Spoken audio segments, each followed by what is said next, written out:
Hello everyone, সবাইকে শুভ দুপুর।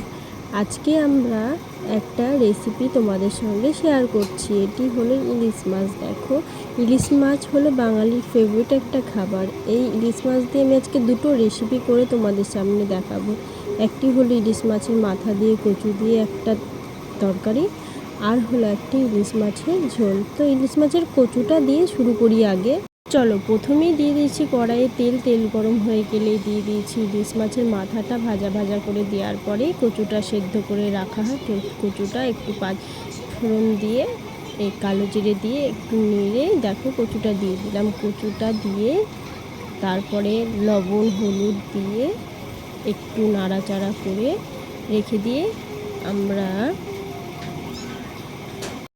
লবণ হলুদ দিয়ে নাড়াচাড়া করে আমরা এবার আর একটি রেসিপিতে শুরু করব। সেটি হলো ইলিশ মাছের ঝোল। কাঁচা লঙ্কা বাটাটা দিয়ে দিলাম ওখানে কচুর ডালে। এবার আমরা শুরু করে দেব আরেকটি রেসিপি। এটি প্রায় দুটো রান্না একদিকে আমি সামলাতে পারছিলাম না বলে দুটো রান্নায় দুই দিকে দেখো করছি। একদিকে সর্ষে দিয়ে ইলিশ মাছের ঝোল করলাম, এটি কমপ্লিট প্রায়। আর আমাদের কচুর ডালটাও প্রায় শুকিয়ে এসছে। আর একটাও রান্না করছিলাম, সেটি হলো আলু ভাজা। তোমাদের ইলিশ মাছ দেখো ঝোলটা কমপ্লিট। তোমাদের কার কার ইলিশ মাছ খেতে ভালো লাগে প্লিজ কমেন্টে জানিও। এই দেখো ঝোলটা কত সুন্দর তৈরি হয়ে গেল। দেখো,